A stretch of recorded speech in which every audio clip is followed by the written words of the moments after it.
Welcome back to Tea and Couch with Alisa, where we spill all the tea about sexuality. Today on the couch, we have Alex. Hi, everyone. Thank you for joining me today. So first, let's start from introducing yourself, so who you are and what we're talking about today. So my name is Alex. I'm a psychologist. I practice psychotherapy as well. So I work with an expat community here in Tallinn, and we're talking today about pornography. Yes, so today we're going to talk about how porn affects people's life and people's brain, because you're a psychologist and we want to talk about brain, right?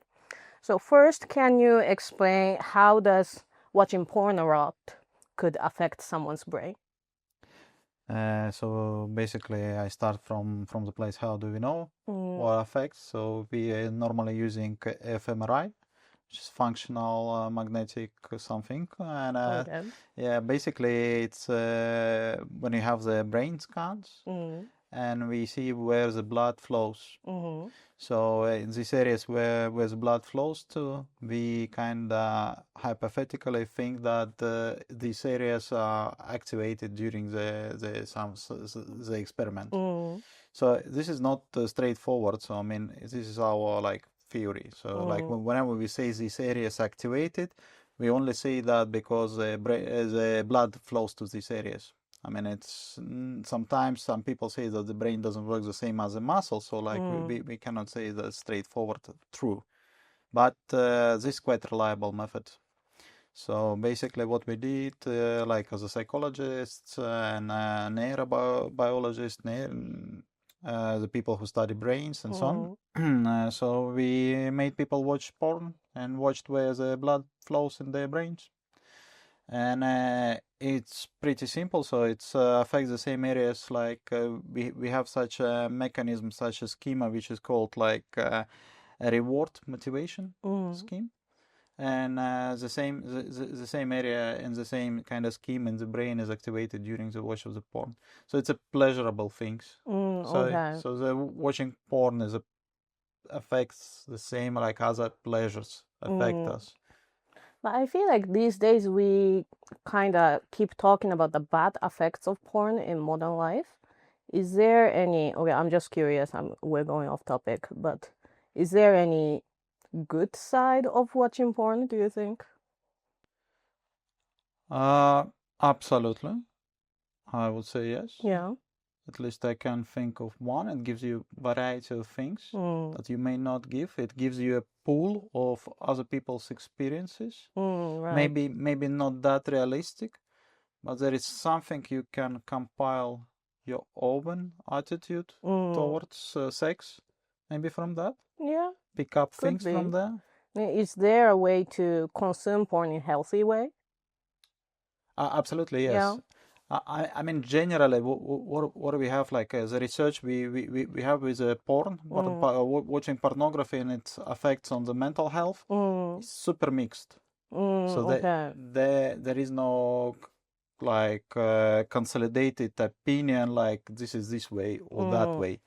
And that's actually funny. Like I mean, in many things we do come to conclusions. Like for example, with violent computer games, we know that that doesn't affect really children. Like I mean, you can let your children watch play violent games. Doesn't.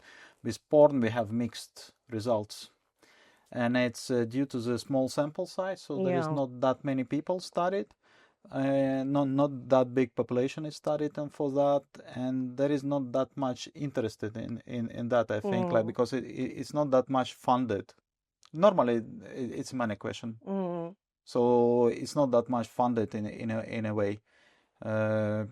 So we are still too early to say. Okay. So you think that the research around porn is not done enough to say anything black and white right now? Yeah, and it is reflected. It's really reflected in our medical register. And for example, like what we are using in psychiatry is DSM mostly. It's like diagnosed statistical manual, more in US, but in the other places as well. And then we have this another register of the mental disorders from WHO organization, World Health Organization, was very active during the COVID, maybe you remember. So there is 2 registers of the mental health disorders. None of them includes pornography addiction. Okay. So there is no such a thing as a pornography addiction disorder. Okay.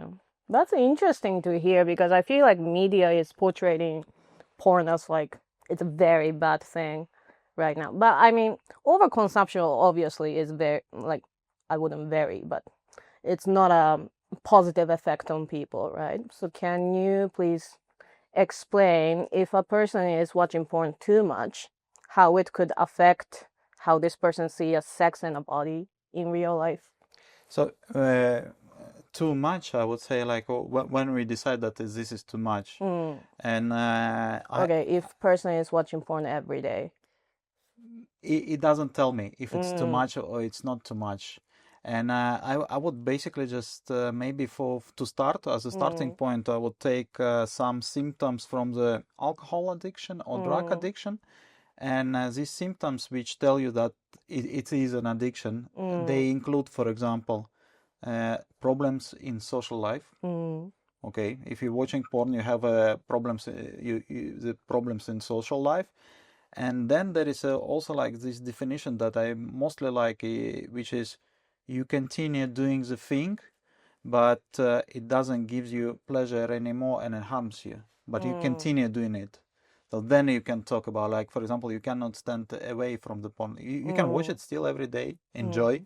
Your social life is booming, your sex life is booming, everything is fine. This is not too much. Like, I mean, frequency doesn't tell us necessarily that it's too much. Okay. So, but if this harms your life, you don't want to do it anymore, but you continue doing it, then we can speak of addiction. Now, I would say something like harmful for yourself. Yeah. Then what are some signs that porn might be affecting someone's life negatively? I would use examples like cases from my psychotherapeutic practice and from my colleagues' psychotherapeutic practice.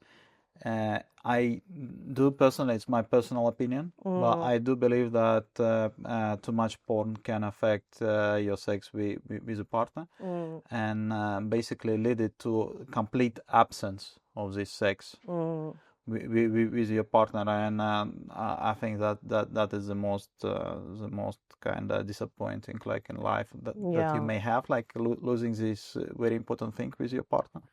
So I would say be careful with that. Like, it's my very personal opinion. Like Freud said, like, there is no deviation from sex except absence of sex. So, like, you can do whatever you want. Like, disorder starts when you don't have it at all. And here is like you're in a relationship and one person has sex with him or herself, but the other one is like, and so they don't have that together. This we see happening. That's yeah. Yeah. And one of my friend who is a sexologist was mentioning that audio porn without visual videos might be healthier than the visual porn. Would you agree with that? Yeah, I had that opinion actually. I think I know from Human's comments. So I heard this opinion. I did some research. Yeah. They didn't find it like a difference. So it's still affecting the same kind of areas in the brain. It's kind of affecting the people in the same way. But personal level, like case level, I do agree with that, because like with a video and visual, you kind of fed, like spoon fed, like this pleasure.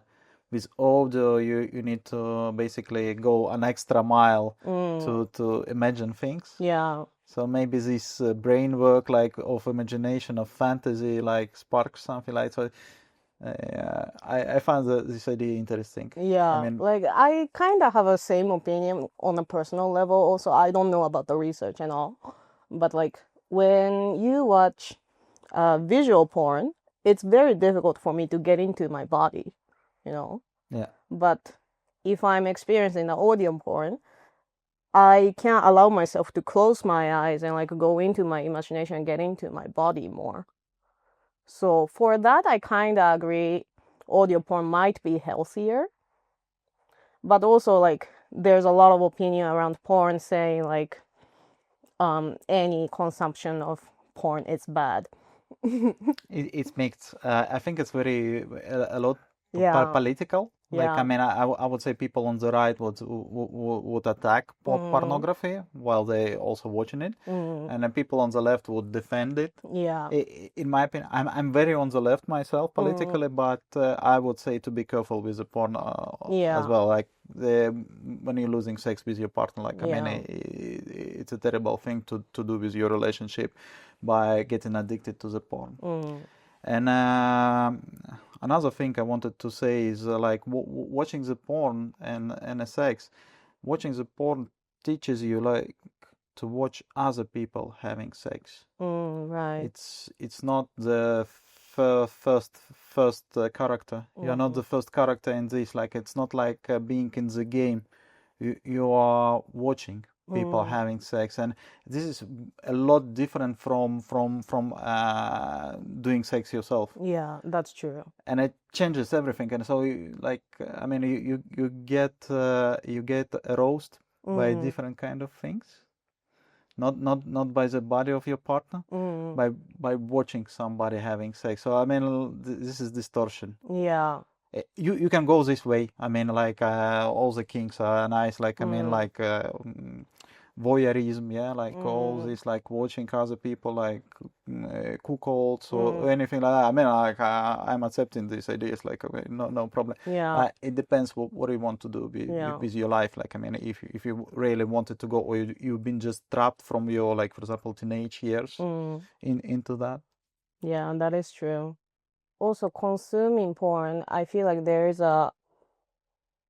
it creates a problem when you consume a porn and like go into the extreme kind of content. Yeah, and here we have actually results, and we don't have we in psychology when we do research we can check correlation and causation. So here I wouldn't say that causation one thing causes another. This is not that much proven, but correlation really exists. For people who watch violent porn, they get violent in sex. Okay. There is no we don't know what affects what, and if these two things are really affected, or it's just like a personality type person, or maybe watching this link is not proven, but that two things do correlate, and there is research and studies that prove that. So like that's exactly what you said. Like if person watching violent thing, you may expect this person to be violent in sex. Yeah. Is there a different result by gender? I don't know exactly about what violent sex, but we rely in these researches. We a lot rely on self-report when people report themselves about that, and this is not the most reliable method of research. But unfortunately, like we sometimes for certain experiment designs, we don't have any other options than just self-report when people report themselves, like how about their behavior. And here we have results that men watch more porn than women. It's a moment like that. Not sure, but like I think these things equalizing. Like I mean, on a personal level, I do hear women admit or release idea of watching porn more openly, more confidently than men. Men is always hiding that. Like at least in my practice, I see that. Woman can openly say I watch porn. This is not shameful for woman to say that she watches porn, but for men it's always something secrecy there. That's kind of true though, because man can be a little kind of closeted and like admitting that they do watch porn, even though it's like majority of the consumer is men. Yeah.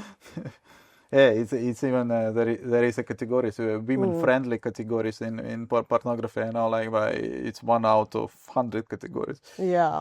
Would you be willing to share any personal relation that you have with porn? Yeah, it's actually possible. Like I'm getting into new relationships, and my partner she has a very high libido. While me, I would say like I have like a average medium like libido, and to give myself a little bit of boost and to keep her satisfied, I made a conscious decision of not watching porn. Oh, that's very good. That's very nice. Yeah. And it's difficult because like we are often live apart because like just geographically it happens this way. But I gave myself a word, and like I'm 2 months into that, and I see like a positive result staying away from porn. Okay. So I mean, people who do a lot of business trips, or they have a distance relationship or whatever, like I mean, like obviously okay, but if you do see that like you would like to boost your like kind of like sex life, so that is a good way to do that, like absolutely to stay absent from the porn. It does help in my case, I mean. Yeah, I have experienced with that also in the past. There was this guy that I was seeing, and we were also like couldn't see each other very often. So I decided to not watch porn and not to masturbate for like 2 weeks in a row. And that really boosted the desire, first of all. And it was also more, it made it more special when we see each other. Isn't it easier to come then? Yeah. Like the ending, like I mean, the whole thing might be more or less the same, but easier to come, I think. Yeah, and like beginning of the process is so like, oh, like finally, so I do recommend that to everyone. If you have a partner, like holding on a little bit definitely works, like in both sides, really. Yeah, absolutely. Yeah. So if someone is feeling like they might be addicted to porn, what are some steps they can take in order to get a healthy routine back? So basically, these people may start find online some special questionnaires, and there is 2 of them. I don't remember exact names, but you can Google it by something problematic pornography use scales. Make them. So they studied questionnaires, but this is not a diagnosis. Like I mean, it's not diagnostical. It just used for screening. Yeah. And it might give you an idea, but don't take it like seriously. Like I mean, it will just give you an idea where you are on the in there, and if you need to make any changes.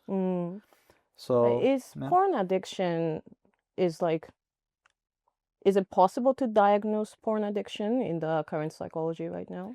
But as we started, so there is no official disorder as a pornography addiction. I mean, results are mixed. Research is not done enough. So, I mean, there was a debate to include this in DSM, but it didn't want to stigma some people.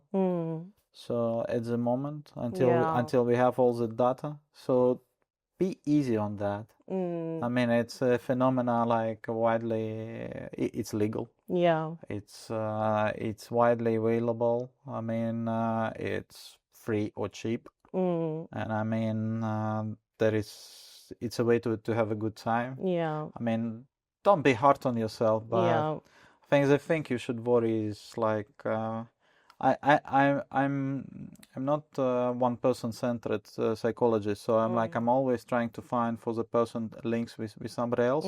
The most amazing link in your life is your partner. And I mean, if you're losing this link with your partner, I mean, then you can think. Otherwise, like have fun. Yeah. Enjoy. I have actually heard of a healthy porn consumption.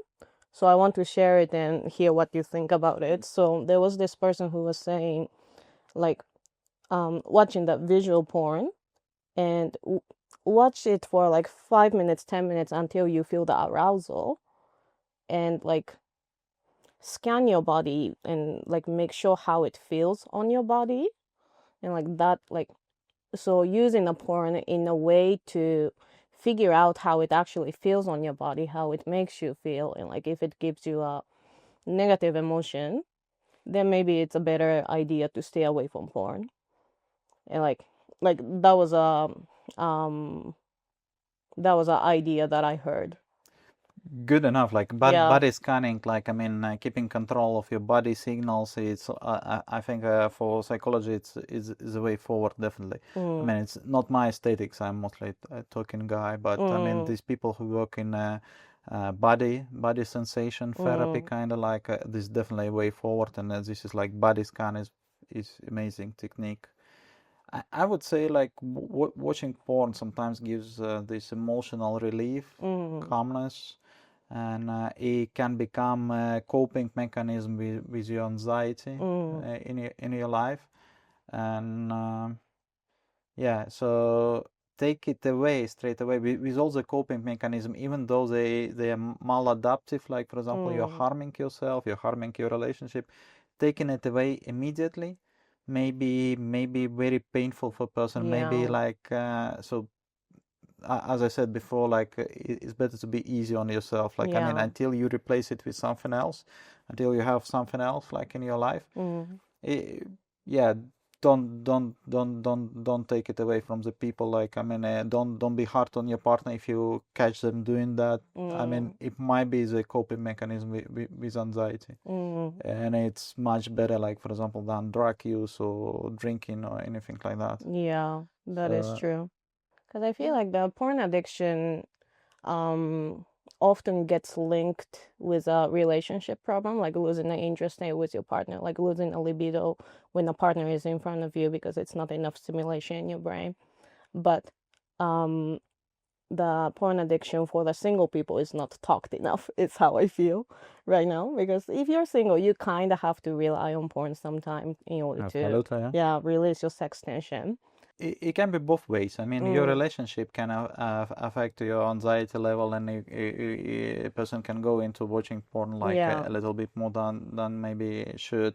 Or it can be the other way around. Like, I mean, watching porn is actually like harming the relationship. So it can be both ways. I mean, you cannot blame anyone like that. They don't have sex with a partner because they watch porn. I mean, it might be because they don't have the sex with a partner, they watch porn, but not the other way around. So like case by case. Yeah, that is true. Okay, so this is going to be a closing question. All right. What is a tea you want to spill for your younger self about porn? Nothing. I had an amazing time being a teenager. Oh yeah. No, like no, be careful. I don't want to change anything. I mean, no. Well, that's good for you. For the good hours. Yeah. Good for you. I'm happy for you, Alex. Thank you. If you like this episode, please like, comment, and subscribe.